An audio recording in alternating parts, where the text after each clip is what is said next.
Nah loh, kalau iparnya Prabowo sendiri udah ancang-ancang kayak gini, Jokowi bisa apa?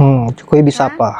Ditambah lagi November tahun ini, pemerintahan itu sudah dipegang secara penuh oleh Prabowo. Kalau Betul. seandainya nanti Prabowo merealisasikan apa yang dikatakan oleh iparnya sendiri, yaitu lebih mementingkan atau lebih fokus makan siang gratis daripada pembangunan IKN. Jokowi dan Gibran juga bisa apa? Karena di sini posisi Gibran itu tidak lebih kuat dari Prabowo yang menjadi presiden. Dan kalau sudah terrealisasi, Prabowo benar-benar tidak memaksimalkan pembangunan IKN, saya adalah orang pertama yang akan menertawakan Pak Jokowi dan Gibran. Saya Kenapa orang saya yang kedua. menertawakan? Karena saya ingin menertawakan keputusan politiknya Pak Jokowi yang pada akhirnya mendukung dan bergandengan dengan Prabowo. Padahal Pak Jokowi tahu betul bahwa sebenarnya Pak Prabowo itu rival kuatnya, musuh bebuyutannya Pak Jokowi di 2 kali pemilu kemarin.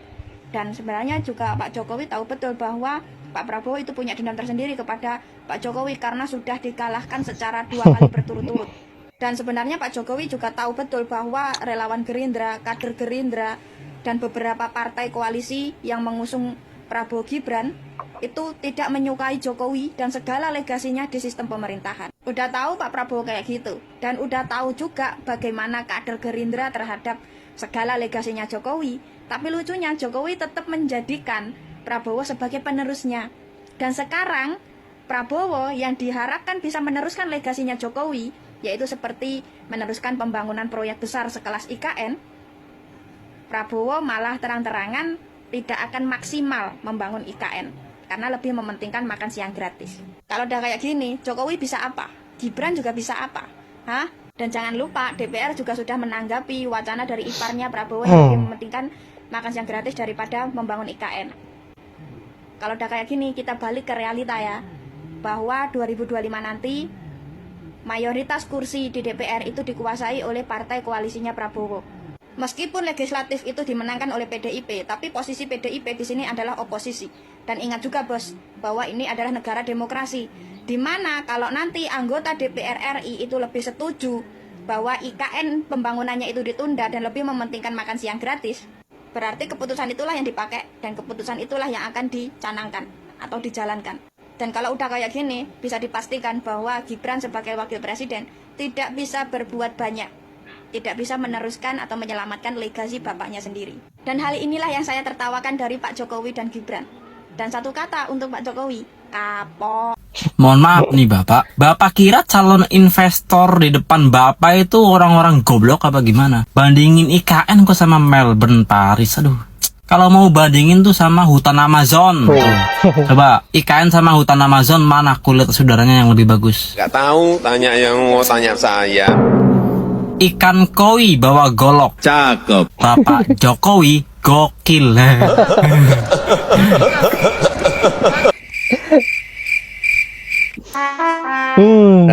Lol. Yang terlalu membanggakan IKN berlebihan. Saya sebagai warga negara tidak mengkerdilkan apa itu makna IKN. Saya juga mensupport bahwa nanti IKN menjadi kota yang bermakna di negeri ini. Tapi ya kita harus menyampaikan secara faktual, secara logis agar masyarakat kita dicerdaskan bahwa IKN saat ini hanya berupa tower-tower yang belum berdinding, apalagi dilengkapi dengan mebeler, belum finishing, dan itu hanya sebagian kecil. Bahkan IKN itu kalau dibandingkan dengan kota Balikpapan, 1/100 Balikpapan juga belum. Apalagi dengan kota Jakarta, apalagi dengan Bandung, apalagi dengan Depok. Dengan Depok aja jauh masih, itu ya faktanya. Jadi masih panjang IKN ini untuk dibangga-banggakan sebagai hal yang monumental saat ini. Jadi kita tidak usahlah membohongi diri kita sendiri, apalagi membohongin orang lain. Cukup di negeri ini, cukup satu orang saja yang jadi pembohong. Jangan kita ikut-ikutan berbohong, karena kalau negeri ini diisi dengan orang-orang pembohong, bisa jadi bencana di negeri ini, karena sungguhnya Tuhan murka dengan pembohong. Jadi kita tunggu saja IKN. IKN ini bukan candi yang dibangun satu malam. Tapi IKN ini selain membangun infrastruktur juga membangun kota yang perlu diisi. Siapa yang mengisi di sana itu juga menjadi hal yang penting. Jadi jangan terlalu naif ya. Sekedarnya saja agar tidak menyeret opini yang berlebihan. Salam merdeka. Mantap. ibu kota Nusantara. Oke, nah ini kita lihat ya kawan-kawannya, ini kita berada di lokasi di daerah IKN Nusantara ya teman-teman. Nah ini teman-teman bisa lihat, mungkin teman-teman ini di Jalan Poros Utama, jalan antar provinsi dari Penajam ke Samboja atau kilometer 38 ya teman-teman. Nah ini kondisi jalannya berlumpur di depan IKN ini ya. Nah seperti ini ya teman-teman ya. Ini kalau kondisi seperti ini jalan sangat licin sekali. Jika menggunakan mobil jangan terlalu laju karena bisa tergelincir, bisa menghantam ke mobil yang lain ya kawan-kawan. Teman-teman bisa lihat kondisi pembangunannya baru dimulai semua sebenarnya, tapi yang kita lihat biasanya di YouTube atau di TV ya teman-teman, kita lihat kondisi pembangunannya sudah selesai semua, kelihatan bagus dan indah ya teman-teman. Nah di sini kita tidak boleh mengambil video menggunakan drone tanpa izin ya teman-teman. Makanya kita bisa lihat dari atas ya teman-teman, karena lokasi ini sudah dijaga. Makanya yang menggunakan video drone teman-teman bisa lihat di YouTube maupun di TV, videonya cuma satu jenis saja teman-teman, tidak banyak jenis video. Nah itu karena ada yang disembunyikan dari pembangunan ini. Ini kita membuat video real saja karena kita tidak dapat endosan atau duit segala macam. Karena masyarakat mungkin ingin tahu, melihat kondisi sebenarnya yang ada di IKN ini. Mungkin yang di luaran sana percaya dengan video-video, apalagi pendukung sebelah ya, yang sangat bangga ya. Kita sebenarnya patut bangga dengan pembangunan ini, tetapi ya berbicaralah sesuai fakta begitu ya di kondisi lokasi, jangan mengada-ngada. Jangan membuat video yang istilahnya seperti wow, seperti itu. Sepertinya awal-awal kita ini dibohongi, semuanya dibohongi. Tapi faktanya di lokasi jalan utama antar provinsinya aja seperti ini teman-teman. Yang dulu memang saat dulu ini jalan ini semuanya hutan ya, hutan semua dulu malah lebih bagus walaupun banyak lubang. Tapi sekarang lumpurnya luar biasa. Ini kalau musim panas debunya luar biasa. Karena kita sering melewati jalan ini ya teman-teman. Kita tahu pembangunan ini. Ada yang mengatakan kamu tinggal di mana? Kamu tinggal di mana? Gak usahlah kita ngomong seperti itu. Karena kita memang asli orang sini.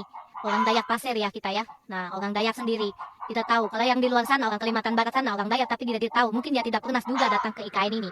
Dan tidak melihat langsung secara langsung. Nah ini pemotor yang di depan kita ini aja ya. Dia tidak bisa laju, kalau laju langsung terjatuh karena jalan ini sangat licin sekali. Ini memang di bawahnya adalah cor-coran atau betonisasi ya, tetapi jalannya sangat licin sekali ya. Nah seperti ini dapat kita lihat kondisinya seperti ini. Ini kita ambil video dari luaran saja karena kita tidak bisa ngambil video dari dalam tanpa ada settingan dulu ya. Kita harus ada izin dari pengelola. Itu pun kita mengambil videonya sudah disetting, sudah disediakan oleh mereka. Kita harus mengambil video yang di mana seperti itu. Tidak boleh kita mengambil sembarang video di sini karena memang ada spanduk atau pelangnya mengambil sembarang video. Karena kita ini mengambil video di posisi di jalan utama, makanya kita berani teman-teman. Nah seperti itu. Makanya teman-teman lihat di video-video YouTube yang seperti memperlihatkan IKN, dia tidak memvideokan ya. Begitulah, tidak memvideokan secara detil. Ya, banyak yang disembunyikan seperti itu dari pembangunan ini. Nah memang ya biasalah, ada oposisi yang selalu mereka takuti akan membaca tentang pembangunan ini. Pembangunan ini sekitar ya nggak sampai 50% ya, sekitar 30% saja. Oke teman-teman, kita lanjut lagi, nanti kita akan videokan lagi sekitar 1 bulan kemudian. Ya, lagi-lagi Pak D. Jokowi berhasil membohongi sebagian rakyat Indonesia persoalan pembangunan IKN ini, dan bahkan Pak D. Jokowi berencana untuk menduduki IKN pada bulan Juli ini ya. Beliau pernah berjanji persoalan kapan mulai menduduki IKN. Tetapi pada kenyataannya pembangunan IKN ini masih sampai di tahap 30%. Artinya masih dalam tahap pembangunan rangka, belum ada dinding dan sebagainya. Saya kira ngibulnya Pak D. Jokowi ini betul-betul sangat luar biasa. Dan apa yang menjadi ngibulnya Pak D. Jokowi ini diperkuat oleh para buzzer-buzzernya yang memposting terkait dengan perkembangan pembangunan di IKN. Bahkan ada yang memposting situasi di IKN ini sudah sangat luar biasa, pembangunannya sudah di tahap akhir, yang seolah-olah apa yang dilakukan oleh Pak D. Jokowi ini sangat luar biasa. Dan inilah yang membuat sebagian rakyat Indonesia terkecoh dengan ngibul-ngibulnya mereka yang ada di barisan Pak D. Jokowi, dan bahkan Pak D. Jokowi sendiri yang sangat getol untuk membohongi rakyat untuk menutupi keburukan-keburukan yang dia lakukan. Baiklah sahabat-sahabat, saya kira hanya itu. Saya tidak terlalu lama untuk ngoceh, dan jangan sampai ocehan saya membuat sahabat-sahabat bosan, dan itu sangat berbahaya bagi saya. Saya akhiri dengan ucapan wallahul muwaffiq ila aqwamit thoriq. Assalamualaikum warahmatullahi wabarakatuh.